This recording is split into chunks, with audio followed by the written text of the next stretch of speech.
Kita mulai acara kita KTB. Kita akan berdoa dulu ya teman-teman.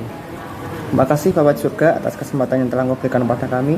Kami mau belajar kebenaran firman-Mu. Engkau yang menuntun kami, Engkau menuntun hamba-Mu ini yang menentukan keterbatasan, sehingga kami dapat belajar tentang arti membayar harga. Terima kasih Bapak dalam surga. Seluruh doa-doa ini kami serahkan dalam nama Tuhan Yesus Kristus dan ucapan syukur. Amin.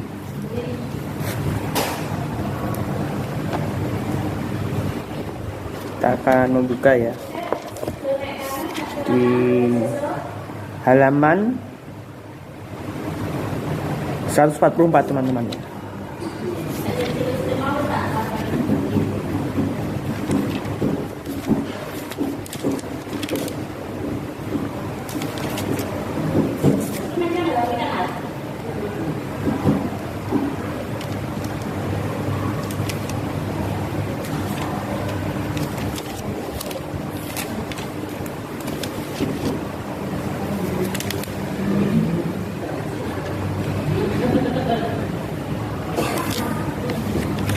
Ketemu semua teman-teman?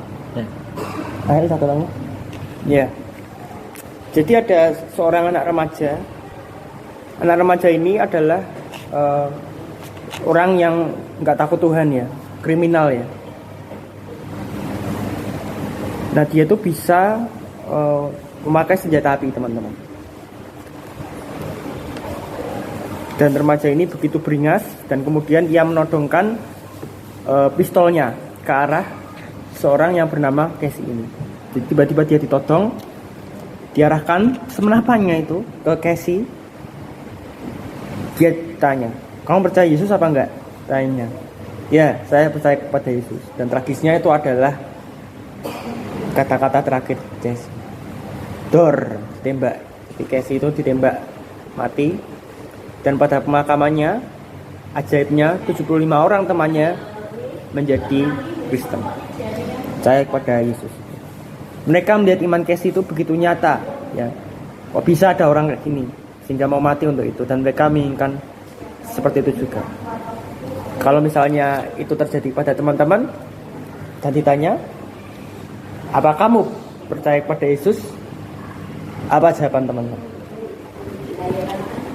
Kalau Rahel seperti dialami Casey itu, jawabannya Rahel juga amin ya, harus seperti itu.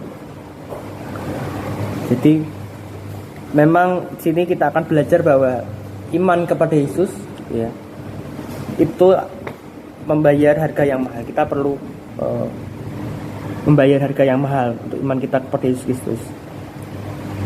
Dan kisah Casey ini juga dialami oleh teman-teman kita juga di bangsa-bangsa lain ya, mana mereka mengalami penganiayaan karena iman mereka. Dan kita mau baca sama-sama di Lukas 9 ayat 18 sampai 26. Jadi tinggal dibuka di buku yang sama teman-teman. Jadi di buku yang sama itu ada kitabnya juga di halaman 142 ya.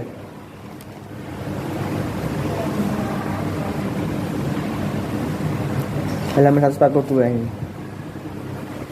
Nah ini juga ada Alkitabnya. Jadi buku ini termasuk Alkitab juga.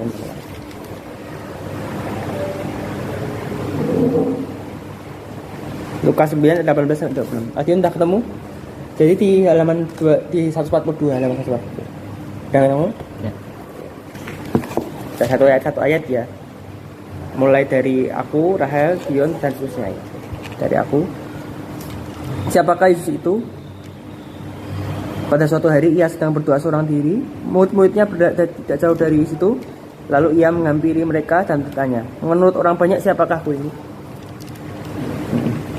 Yohanes Pembaptis, kata mereka, atau mungkin Elia atau salah seorang nabi zaman dahulu yang telah dipakai.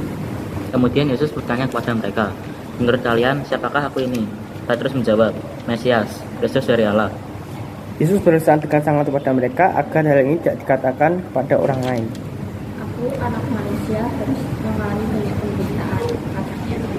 Aku ditolak oleh para penatua, imam kepala, serta pemimpin bangsa Yahudi yang lain. Aku akan dibunuh dan 3 hari kemudian aku akan disalibkan. Kemudian ia berkata kepada mereka, siapa yang ingin mengikuti aku harus mengesampingkan kesenjangan pribadi, memikul salib setiap hari, dan mengikuti aku. Karena siapa yang berpegang teguh pada hidupnya, ia akan kehilangannya.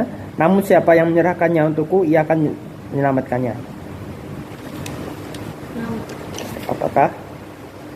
apakah untungnya memperoleh seluruh dunia jikalau diri sendiri binasa? Siapa yang sekarang ini merasa malu akan aku dan perkataanku, kelak aku anak manusia merasa malu akan dia pada waktu aku datang dalam kemuliaanku dan kemuliaan Bapakku serta malaikat-malaikat yang kudus.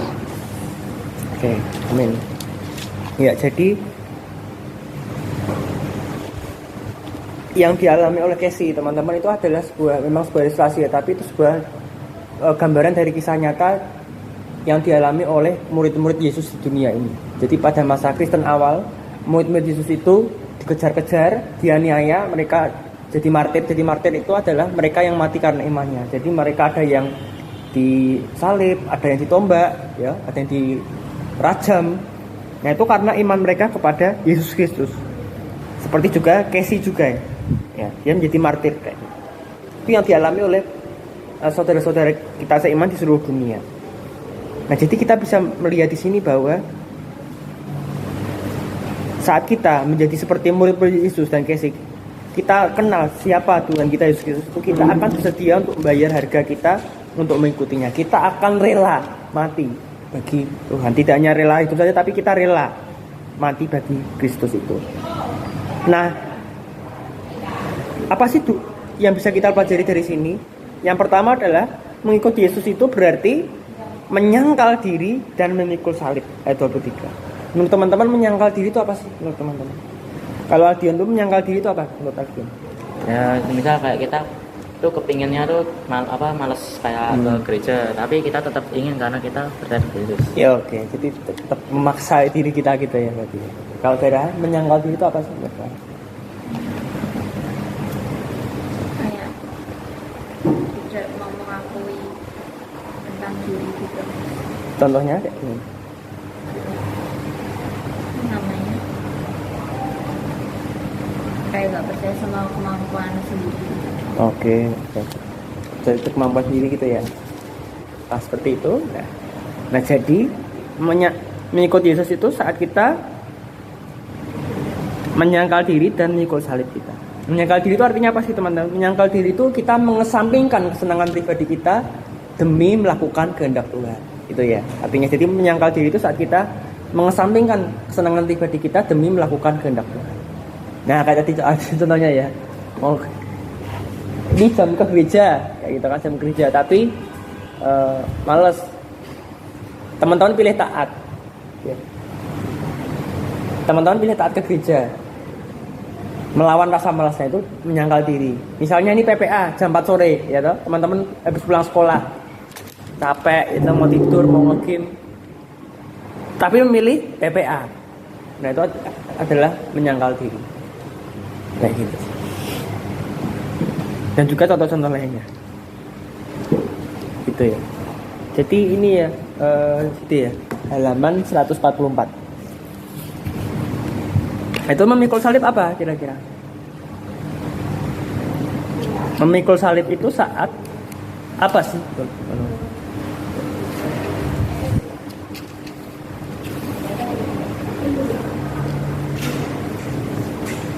Menurut Titi memikul salib itu apa kira-kira? Memikul salib. Ambil kopi ya.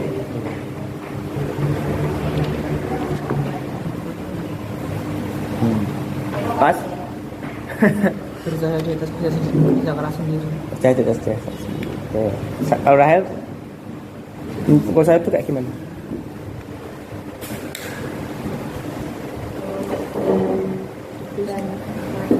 Memikul beban orang lain. Masih singkat saja ya. Boleh. Jadi kita sedang di halaman 144 ya, Arka sama Teguh ya.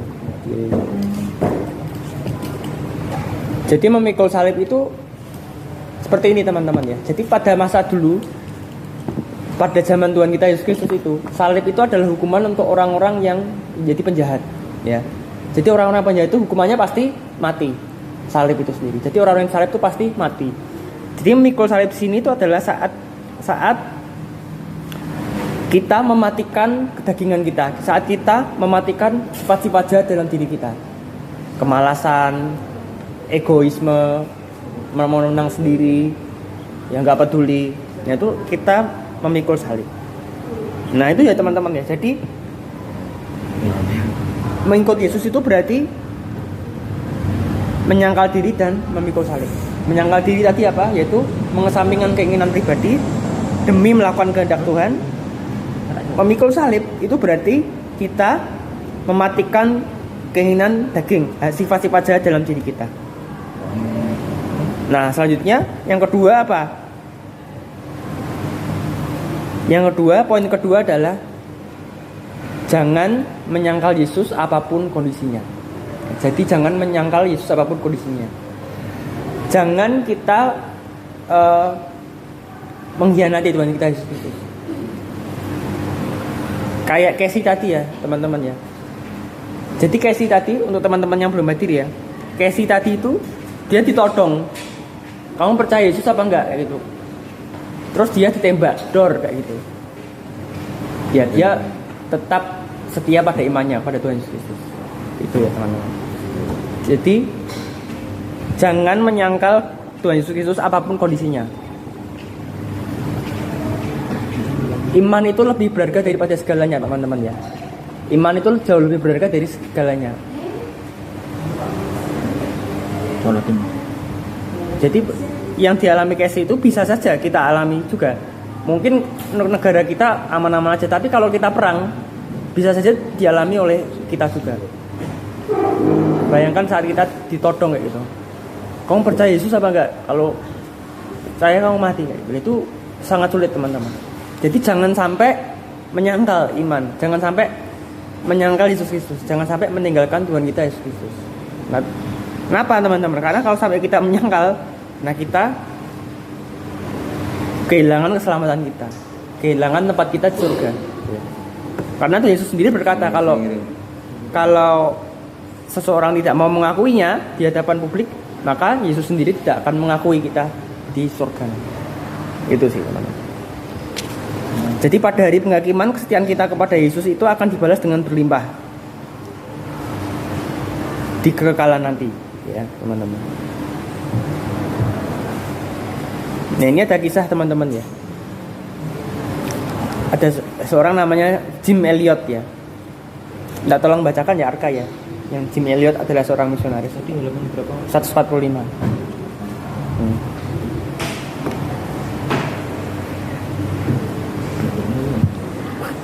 Oh iya ya. Jim Elliot. Ya.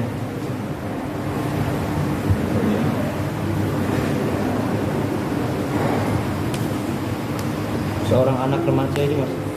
Bukan. Yang mana tuh? Bawai. Jim Elliot itu adalah seorang misionaris.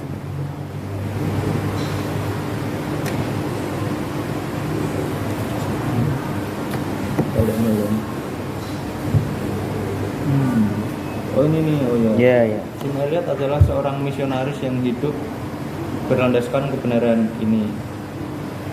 Dia dibunuh selagi membagikan imannya kepada orang Indian kanibal di Amerika Selatan. Kemudian istrinya yang berduka menemukan tulisan Jim dalam buku hariannya. Orang yang kehilangan apa yang tidak bisa dipertahankan dan mendapatkan apa yang tidak akan hilang bukan orang yang bodoh. Terinspirasi oleh kata-kata Jim, istrinya memimpin sebuah misi ke orang-orang yang telah membunuh suaminya dan membawa mereka kepada Kristus. Malah pria yang telah membunuh suaminya membaptis anak laki-laki Jim Elliot bertahun-tahun kemudian. Iya. Kalau jadi Arka sendiri, apa yang Arka dapatnya dari kisah ini? Kan waktu itu Jim dibunuh sama Ya. orang Indian. Orang Indianya. Itu ya. Terus suatu hari istrinya nemuin kata-kata di buku hariannya. Terus malah mungkin kalau orang biasa, orang kayak kita gitu, mungkin kepikirannya balas dendam atau balas membunuh juga. Tapi ini istrinya bisa melakukan kayak gitu, keren sih mas. Jadi mungkin ya berkesan buat aku ya. Iya. Kok bisa gitu gitu. Iya. Dan itu ternyata pria yang bunuh Jim Elliot ini yang membaptiskan anak laki-lakinya Jim. Ya, jadi luar biasa. Jadi kok bisa seperti itu? Itu karena sudah bertobat. Itu sudah diubahkan Tuhan, orang seperti itu. Jadi kenapa orang itu bisa seperti itu? Karena orang itu sudah berjumpa secara pribadi dengan Yesus Kristus itu. Jadi orang India yang setelah membunuh Jim Elliot ini sudah bertemu dengan Yesus Kristus, sudah berjumpa dengan Yesus Kristus sehingga dia berubah. Nah, jadi Tuhan bisa mengubah teman-teman sebobrok apapun kondisi teman-teman. Ya. Sejahat apapun, sebobrok teman-teman, serusak apapun teman-teman, Tuhan Yesus bisa mengubah teman-teman. Ya. Jadi dan Jim di sini tidak menyangkal imannya kepada Yesus ini. Jim sampai mati tetap mengikut Yesus itu sendiri. Dan akhirnya karena kematiannya itu orang-orang Indian sana percaya kepada Yesus Kristus karena pelayanan istrinya. Coba kalau istrinya balas dendam, gitu, nggak terima, bisa saja tidak ada orang Indian sana yang mengenal Yesus itu di sini. Jadi dua pelajaran penting sini teman-teman ya. Mengikut Yesus itu berarti kita, yang pertama, mengikut Yesus itu berarti kita menyangkal diri kita dan memikul salib. Menyangkal diri tadi apa? Mengesampingkan keinginan pribadi kita demi melakukan kehendak Tuhan. Contoh, ada PPA jam 4 sore, ngantuk, ya, mau nge-game, mau istirahat. Tapi teman-teman milih PPA, itu menyangkal diri. Ya karena teman-teman tahu ini hal yang berguna bagi teman-teman. Ya, ini hal yang berkenan kepada Tuhan. Jadi teman-teman menyangkal diri, itu menyangkal diri teman-teman. Nah, memikul salib itu apa artinya? Memikul salib itu adalah saat teman-teman mematikan keinginan jahat dalam diri teman-teman. Kemalasan, kesombongan, egoisme, dan hal yang lain sebagainya. Nah, yang kedua adalah jangan menyangkal Yesus Kristus apapun kondisinya. Ya. Apapun kondisinya jangan menyangkal Yesus Kristus. Karena iman teman-teman itu jauh lebih berharga daripada apapun juga. Dari harta, kekayaan, kemampuan, itu tidak ternilai. Karena Yesus sendiri berkata kalau kita mengakui di depan publik, maka Yesus sendiri akan mengakui kita di hadapan Bapa di surga. Oke, itu ya pelajaran kita tentang membayar harga.